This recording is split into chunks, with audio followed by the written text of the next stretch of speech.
Hi, welcome to Mickey Car Beauty. I'm Mickey, and on my channel I like to focus on luxury skincare and beauty. And today I am trying out the new Charlotte Tilbury Beautiful Skin Foundation in the color 7N as a neutral. And just for some context, I have sensitive skin, rosacea on my cheeks, aging skin, some wrinkles. And so that's kind of what I look for in my skincare and my foundations. And I generally have an oily T-zone, so I don't like ultra matte foundation, but kind of like natural looking foundation as well. So if you're interested in seeing how it wears and my thoughts on this foundation, initial thoughts and some comparisons, information about this Charlotte Tilbury lipstick and this eyeshadow palette, then keep watching. I ended up picking up at Nordstrom's today the new Charlotte Tilbury Beautiful Skin Foundation. I'm not shopping, I'm doing curbside pickup, and that's just what I'm doing now for my comfort zone. And I couldn't figure out which is my shade. And I'm just really curious because I've tried to use Charlotte Tilbury before in the past. I've never gotten a shade match. And what I have found, at least with the foundations I tried with her products, they've always been too yellow for my skin tone, even though I have a golden warm olive, sometimes neutral undertone, but it leans warm. And so just so you know, I generally try to film in natural light, but it's a little bit darker today. So I do have studio lighting on this side. I ended up picking up 6 neutral and 7 neutral. 7 range is what people have tried to match me before. And I've tried it in store and then I've taken it home and then it just ends up oxidizing and looks Oompa Loompa yellow orange on me. So I ended up picking up the 6 neutral just in case, but these retail at $44 a piece. And what I'm going to do is look at these and try to just open one and try to figure out which one works best for me. So let me read some of the claims here. It's a Charlotte's Beautiful Skin Foundation for your best healthy looking skin day every day. Skin looks more radiant up to 285%, plus long lasting, plus pollution defense. It says that it's a medium coverage, light as air foundation infused with hydrating hyaluronic acid, brightening rose complex. Skin looks more beautiful instantly and over time for a healthy looking glow and brighter, smoother looking complexion. Undetectable coverage, improves the look of skin with each wear, boosts hydration up to 166%. Skin looks plumper and smoother by 181%. Skin tone looks more even up to 210%. And then it says that over 90% of users agree it minimizes the appearance of pores. We'll see that I have really large pores. I mean, even if I get up close, you can see them on my nose.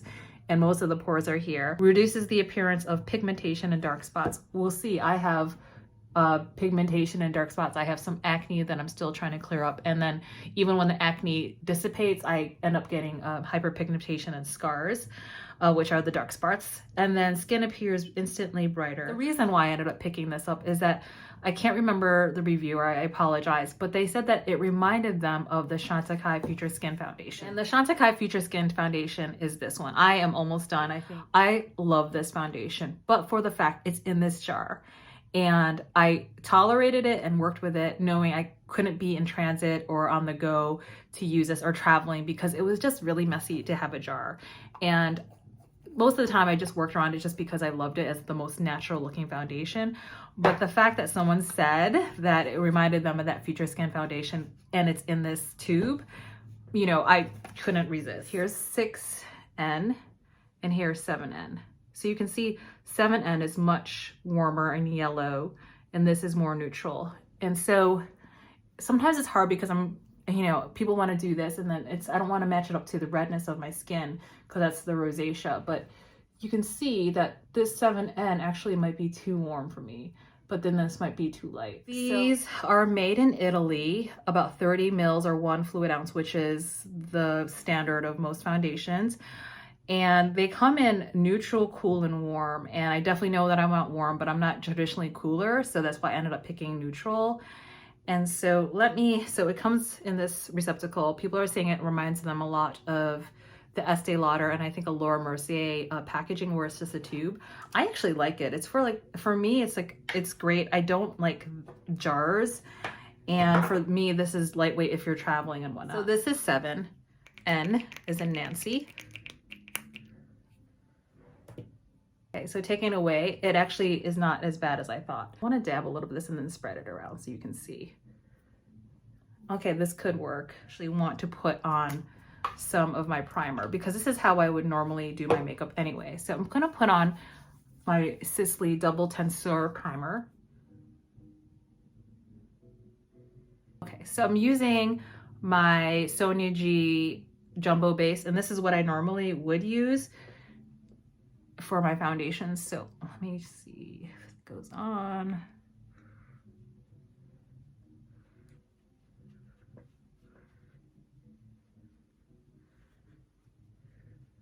And that was one pump. I would say one pump is one side of the face. It was kind of drying down really quickly. So I think this actually might be an okay shade match. So we're just gonna leave this alone and not open it. And I think I might return it so it's unused. This is natural hair. It's a little bit of natural and then synthetic mix. So what I also wanted to try was this BK 101 brush, which was all synthetic, because I'm thinking that how you apply this foundation might really matter too. Bear in mind, this is a first impression. I'm also going to try to wear this the next time without any primer and see if that makes a difference as well. And then quickly put this on. This is the BK 101 brush in synthetic. So I'm just gonna note if it actually works better for this foundation for application, because it seems this foundation brush is has a curve, is slanted more, and it seems to buff in a bit the foundation more, in my opinion, like a stamping motion. That is that. So I would say definitely this brush is better than this. It's definitely luminous looking. Take what little I have left on my hand and just reapplying it to my hyperpigmentation spots and challenging spots, which is the front, and then also where I have acne and hyperpigmentation down here. It's basically one pump on each side. I think they said this was a light to medium coverage. I would say it's definitely true. It's not a heavy foundation for lots of coverage. I definitely would not layer more because it's pretty emollient is what I'm seeing. You notice how some foundations blend into the skin more? I don't think this is a foundation that blends into the skin. I would say the Future Skin Foundation from Chantecaille definitely blends in more like skincare. I feel like it's somewhere in between where it blends in and sits on the face. I don't know if I really like this radiant part, because I've had different radiant foundations that I've tried. Shade and Illuminate by Tom Ford, Clé de Peau. I've tried Chanel as well.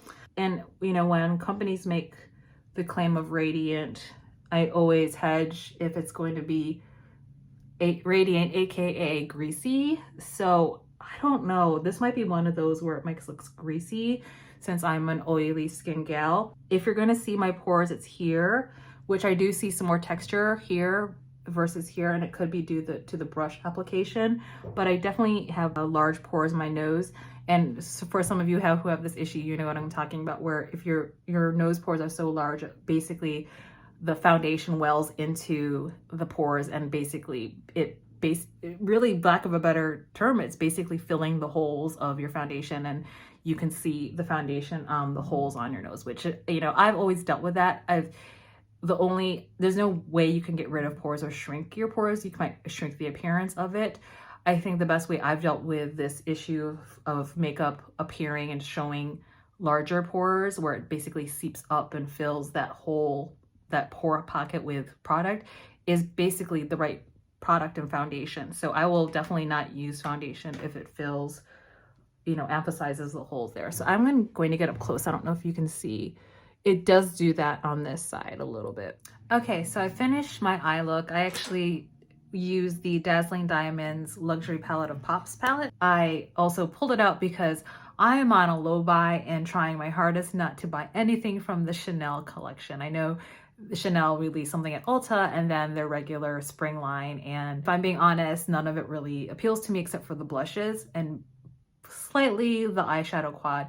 But I'm resisting because that eyeshadow quad palettes, I'm a little bit saturated with the concept of kind of like light washes of color, or for me who's tan, that basically it's not going to show up on me. So I don't want to buy a $65 palette that is barely going to show up on me. And also I have a lot of dupes. I was going to pull out some later that might be dupes, but this is one palette that I thought might be a dupe for that, and not a dupe, but a nice alternative to that Chanel, what is it called, Mediterranean quad, where even if I saw swatches on medium skin, I'm like, that's not showing up. So let me do a little quick swatch of what this looks like.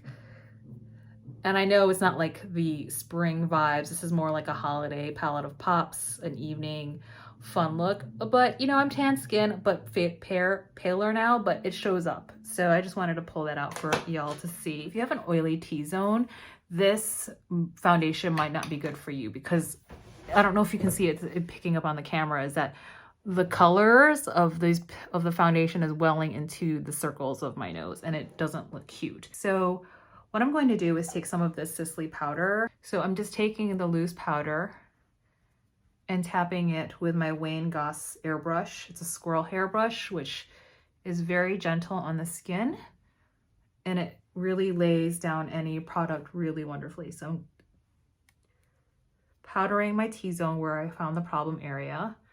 If you have really dry skin, you're probably going to love this foundation because it's so emollient. Okay, it diminishes a little bit of the nose area, but I am looking at it now, and real person, I just don't like how the foundation looks on my nose. And it's, again, it's probably because I have a lot of oils there, and it's textures. So I ended up, this is before the end of the year, I purchasing some things at the end of the year before my low buy, and the stuff is just coming in now. So I ended up getting the Kissing formula from Charlotte Tilbury in Nude Romance. And cute packaging, I just want to show that to you. It's nice. This is really beautiful. Look, the gold, red, and the heart. Just, there's like flying hearts with wings and roses. That's beautiful. So this is part of the Kissing formula, which I like. I don't prefer her matte formula. I really hope this doesn't have a smell. I really like Charlotte Tilbury lipsticks, but some of them have a smell, and I don't like that. Beautiful packaging. Comes in these, looks like diamond encrusted. I think it's like Swarovski crystals, but I know it's not, but it's pretty glam. I love this. And this is what it looks like. Nude Romance. And let me do a swatch for you.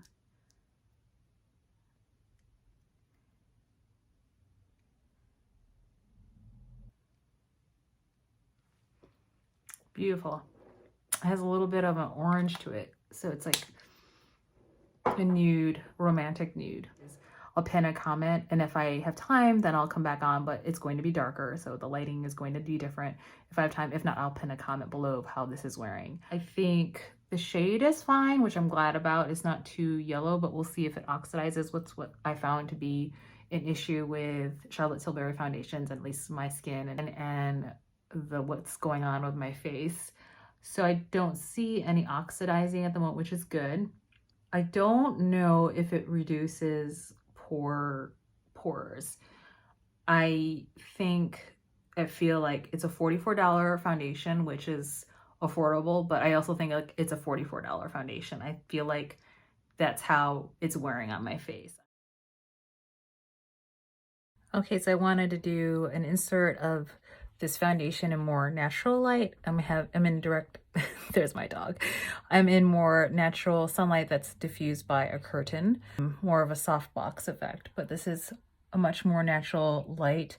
And you can see again, it's pretty luminous on these points here. I did not add any highlighter, and the powder that I powdered down with is a matte powder, not luminizing. So, you know, that's the trick with radiant foundations, is that for me at least, kind of balancing what I can call the Tin Man effect, where this part right here starts to look shiny. I'm okay with a little bit of a glowy forehead, but I have a natural glow already from the products I use for my skincare.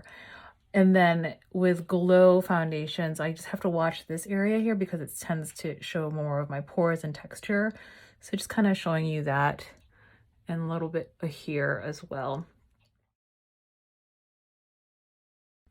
Okay, and here's another view of what it looks like in natural lighting, but indirect light. So this is definitely natural light from a window. And you can see how the foundation's very reflective looking. So, and this is what I mean by the texture. Like, I have texture down here, and this kind of foundation tends to emphasize those areas more, if you can see. And the product I put down were all matte, and it's the foundation that's, again, itself that's making it show those points. And you can see a lot more of my wrinkles on my forehead. This side, I think, is not so bad, but you can definitely see the acne and texture I have here. And let me get really close and personal. I don't know if you can see what I meant by the pores in my nose, that you can see that more. So, you know, from far away, it looks pretty nice. I mean, you know, that's what I meant by a $44 foundation, that if I was doing pictures and I wasn't, you know, probably this wouldn't be the foundation that I pick, but, you know, in a pinch, if I want like low-key glam, I would probably pick this foundation up. But we'll see. I'll let you know how it wears throughout the day. Yeah, I mean, those are my first initial thoughts. I don't think I needed this. What I was most curious of is if it would be a contender for this. The Chantecaille Future Skin foundation is my favorite natural wearing, natural looking foundation. And the only thing that I do not like about this is that it's in a jar. And I love this foundation so much that I just end up working around the fact that it's in a jar. I can't be on the go generally with this. I have to make sure that I'm at home to apply it. I don't travel with this just because it gets messy, but because it's so beautiful, I work with it, if that makes sense. Moreover, this is really clean beauty. It's oil-free, it's a gel foundation. What's different about this also, I believe the technology and where this is made is actually made in Japan. And what I'm finding is that Japanese foundation has a different technology with skincare and how it wears. And that has to do with the aesthetics that they want in Asia, but also with the technology that's available over there. So, you know, if I was going to pick this one or this one, which is the better one, hands down still Chantecaille. It's like it's a different league, if that makes sense. Like, this is luxury clean beauty.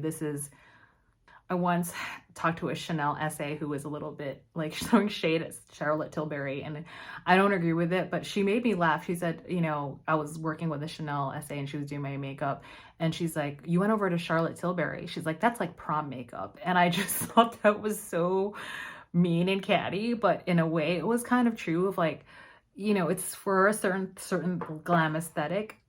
You know, I have a lot of Charlotte Tilbury, so I was a little bit like, oh, she was catty, but I also thought it was funny because in a way it was true, but a little bit throwing shade at people buying it, including me. So, you know, I dabble in both. I really love Chanel beauty and I have a lot of Chanel makeup, but I also have some Tilbury things.